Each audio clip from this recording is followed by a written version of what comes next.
Halo, balik lagi di series Bootstrap ya. Hari ini kita masuk ke episode 16. Kita akan pahamin 4 komponen seperti pagination, breadcrumb, nav, and tabs. Oke, kita pahamin dulu ya. 4 komponen ini apa sih gitu ya?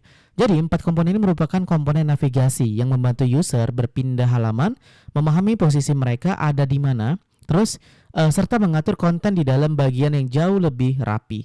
Jadi intinya pagination ini kita bisa tahu nih pindah halaman ke berapa. Terus kalau breadcrumb itu menunjukkan lokasi si user sudah berada di page yang mana. Terus nav untuk navigasi utama dan tabs untuk membagi konten ke dalam satu halaman. Oke, kita coba dulu ya implementasi semua komponen yang kita pelajarin hanya murni kita pahamin dari dokumentasi Bootstrap aja. Nah sebelumnya saya mau pakai cut aja dulu ya untuk ngebungkus informasinya. Oke, saya mau pakai cut ini aja deh. Oke, di dalam ini saya buat dulu kontainer, terus cutnya saya copy aja seperti ini. Oke, kita rapikan aja.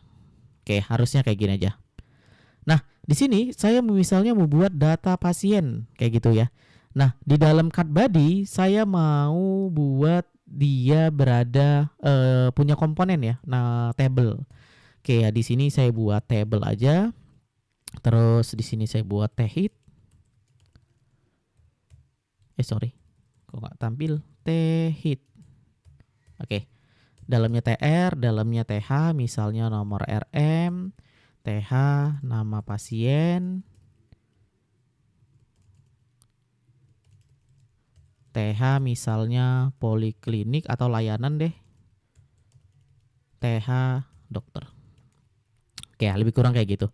Terus di dalam ini kita buat satu data aja sampel ya untuk dummy ya. Misalnya RM ini TD misalnya Budi Santoso. Terus misalnya ini poli anak, dokternya misalnya dokter Anto SPA. Oke, lebih kurang gitu. Jangan lupa karena kita udah belajar table, panggil kelasnya.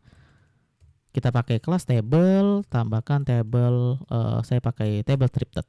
Nah, lebih kurang kayak gitu. Oke. Nah, itu gambarannya untuk sampel kita. Nah, saya pengen itu di atasnya, ya di atas dari si card ini, ya, saya pengen ada breadcrumb ya, yang menandakan ini posisi data sudah ada di list pasien. Nanti kalau dia klik detail, nanti muncul breadcrumb detailnya. Ya lebih kurang kita lihat dulu deh gitu. Maksudnya breadcrumb itu apa? Oke, ini. Jadi breadcrumb itu memberikan konteks posisi user dalam aplikasi ya. Kalau contohnya gini, misalnya dia berada di dashboard, kalau diklik nanti menu berikutnya ke pasien, diklik nanti detail pasien dan lain sebagainya. Nah, lebih kurang seperti itu. Nah, sekarang kita mau buat breadcrumb dulu ya. Kita lihat dokumentasinya. Di sini nih ada breadcrumb. Oke, ini cara pakainya. Breadcrumb home ya. Terus ke library ya. Jadi kalau home aja gini doang. Jadi nanti kalau misalnya ada library tinggal copy paste list dalamnya. Oke, kita pakai ini dulu. Kita copy. Kita pakai di atas cut kayak gini. Oke, harusnya udah terlihat ya. Saya rapikan. Nah, ini. Oke, ini kita tambahin margin bottom 4 deh. Sorry. MT 4. Oke ya. Nah, sekarang di breadcrumb ini kita udah dapat nih gambarannya bagaimana ya breadcrumb itu bekerja. Jadi misalnya saya buat di sini gini. Data pasien kayak gitu ya. Ini gambarannya ya. Terus saya mau buat page satu lagi, ini saya copy aja. Saya buat ini indeks 13 detail lah. Contoh aja ya. Kan kita nggak belajar JavaScript ya, jadi saya nggak ngerender itu dalam satu page ya. Jadi saya pengennya pindah halaman aja. Oke ya. Nah, lebih kurang kayak gitu. Nah, di halaman berikutnya, karena ini tadi kopiannya, yang cut body-nya saya hapus aja dulu. Oke. Jadi saya pengen waktu data ini diklik berarti TR ya. Jadi mau baris manapun kayak gitu aja. Oke. Nanti ini ngarahkan ke halaman indeks 13 details kayak gitu.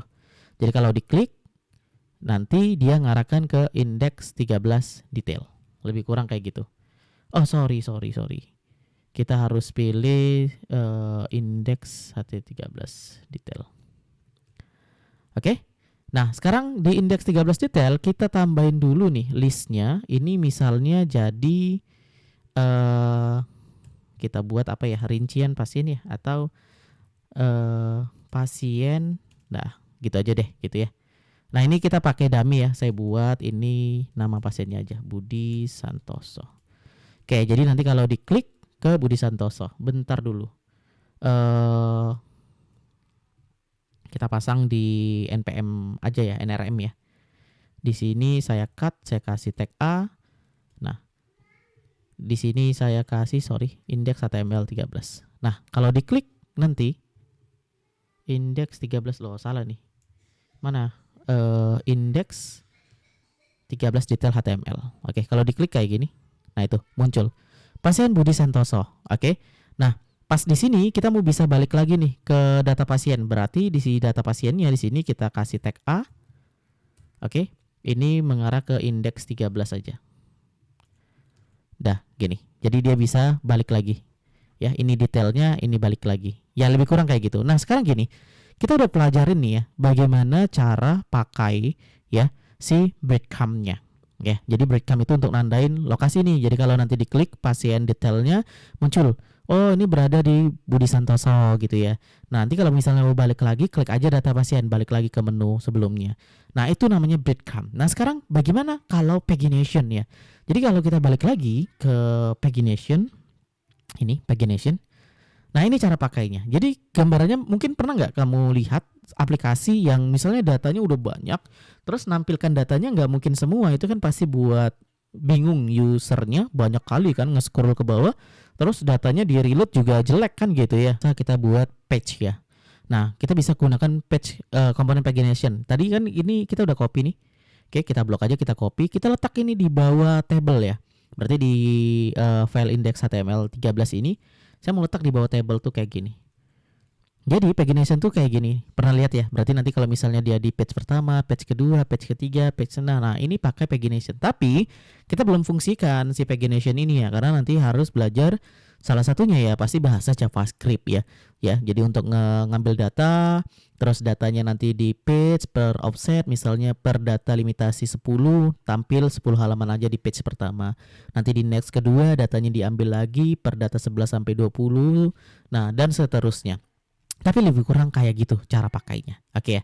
Jadi ini kalau misalnya secara default kita pakai yang konsep pagination yang di sini. Nah, ini kan banyak pilihannya. Ada yang cuman icon next brief seperti ini. Terus ada bisa mengetahui aktifnya. Jadi kalau mengetahui aktifnya kita tinggal buat pakai kelas aktif gitu ya. Jadi kayak ini misalnya ini kan aktif di page pertama ya. Ini kita tinggal buat aktif gitu. Nah, ini aktif di page pertama. Nah, lebih kurang seperti itu cara pakainya. Jadi benar-benar harusnya mudah kan gitu. Nah, terus kalau misalnya kita mau buat dia di tengah, kita tinggal buat Just TV Content Center. Oke, nah tapi ketika kita pakai si Just TV Content Center ya, nah sebelumnya si pagination-nya ini harus kita buat dalam sebuah kelas. Tapi bentar dulu. Ini salah letak ya. Ini harusnya di dalam, ininya trackernya sorry. Nah, ini terus ini di dalam sini. Nah, ini dia ya. Ini sudah di tengah ya. Oke, ini kalau misalnya kita mau pakai nih, nanti page kedua, page ketiga dan seterusnya. Nah, ini pagination namanya. Dan kamu silakan aja implementasi mau pagination yang kayak mana gitu ya. Nah, itu cara pakai si pagination. Nah, breadcrumb kita sudah pakai. Kalau kita lihat di sini, kita sudah pakai breadcrumb, kita sudah pakai pagination, dan kita mau coba nav ya. Nah, seperti apa itu nav ya? Jadi lihat aja dokumentasinya. Ketikkan aja nav gini, nav. Oke, ini navbar ya, judul ya. Judul biasanya kita bisa pakai dia tuh kayak menu tuh ya. Menu di atas bisa untuk pencarian gitu ya, dan lain sebagainya. Ya, itu nav ya. Dan kamu bisa implementasi nav ini untuk kebutuhan yang lain. Contoh kita mau pakai aja dulu nav yang kayak gini deh. Ini saya copy. Oke. Terus saya mau letak di indeks HTML3 tapi di atas ya, di atas dari breadcrumb. Nah, lebih kurang kayak gini. Nah, ini. Oke kan ada menu, misalnya menunya ini SIM RS app gitu ya. Nah, namanya. Terus kalau misalnya kamu mau buat warnanya ya, di sini kamu bisa buat BG primary. Nah, itu warnanya ya. Silakan aja kalau misalnya mau buat kayak gitu atau mau balikin lagi warna dasar yang kayak tadi silakan aja. Oke ya. Nah, ini kan gambarnya. Ini data pasien, ini berarti saya mau buat MB3. Oke. Ini berada di data pasien gitu ya. Kalau diklik, nah saya mau navnya ada juga ya. Sebenarnya kalau kita nanti udah belajar framework ya, udah belajar teknologi modern yang lain ya, ini nggak perlu diulangin ya. Tapi karena kita masih mentah, kita cuma mau pelajarin komponen-komponennya, silakan aja ini jadi di copy lagi harusnya. Oke, lebih kurang kayak gitu. Oke, jadi nanti dia pindah ke pasien, klik pasien, nah menunya tuh tetap ada. Nah ini nav ya, jadi kita bisa buat tambahkan menu A, menu B misalnya ya. Kan ada banyak aplikasi, contoh kayak di sini ya, nih di Bootstrap ya ini kan pakai navbar nih. Di sini ada doc, di sini ada example, di sini ada icon, di sini ada blog, di sini ada search ya. Lebih kurang ini yang dicontohkan si Bootstrap ya di dalam web portalnya ya ini pakai navbar ya. Nah sekarang apa itu nav tabs? Jadi kita googling lagi. Komponen terakhir di materi hari ini kita akan pahamin tentang nav tabs. Oke ini dia. Jadi nav tab kalau kita lihat ini ya komponen yang seperti ini. Sorry. Ini ya komponennya banyak kan gitu ya. Kamu bisa pakai, kamu bisa pilih ya sesuai dengan kebutuhan. Yang vertikal, yang horizontal bisa pakai sesuai kebutuhan. Nah sekarang maksudnya nav tab itu untuk apa dan digunakan seperti apa? Oke, langsung aja kita akan coba dulu penggunaan nav tab. Kita lihat dulu yang contohnya ya. Bentar. Oke, ini yang pills. Oke, bentar. Ini stylenya ya atau varian si nav tab-nya. Nih ketika nanti pakai menu drop down kita scroll, nah ini kita ke kontennya. Oke, nah ini misalnya saya pakai, saya copy aja di bagian yang ini JavaScript behavior ya biar bisa ganti page ya.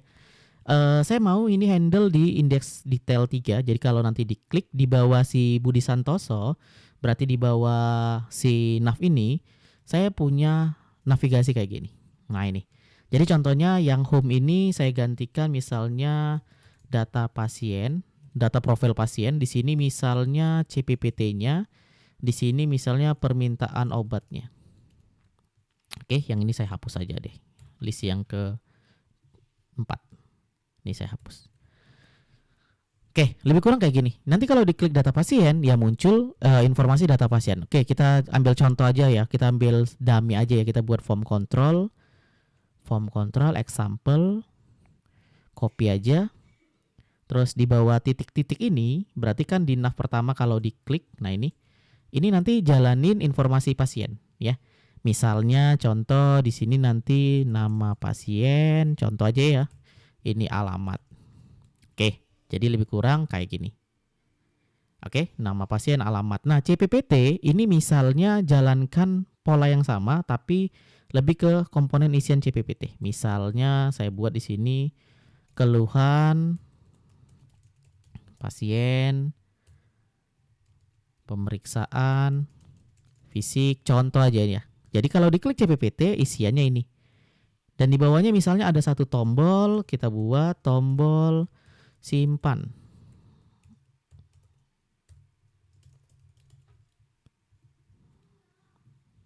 Oke, tuh ada tombol simpan.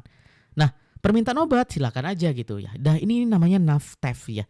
Artinya dengan kondisi kayak gini, kita itu bisa memanfaatkan satu page itu bisa banyak informasi yang dipilah-pilah berdasarkan kebutuhan. Tapi pastikan ketika kita pakai komponen behavior JavaScript ya, pastinya script ini yang ada di body ya. Nah, ini harus ditempelkan atau disematkan ya, biar kita bisa pakai fungsi kayak gini. Nah, sekarang aplikasi kita gambarannya udah nerapin yang tadi ya. Kita udah nerapin pagination, terus kita udah nerapin breadcrumb ya. Jadi kalau diklik tadi dia udah ngarah ke detail pasiennya. Nah ini. Terus kita udah gunakan si nav tab kayak gini. Nah tinggal dirapikan aja contohnya ya.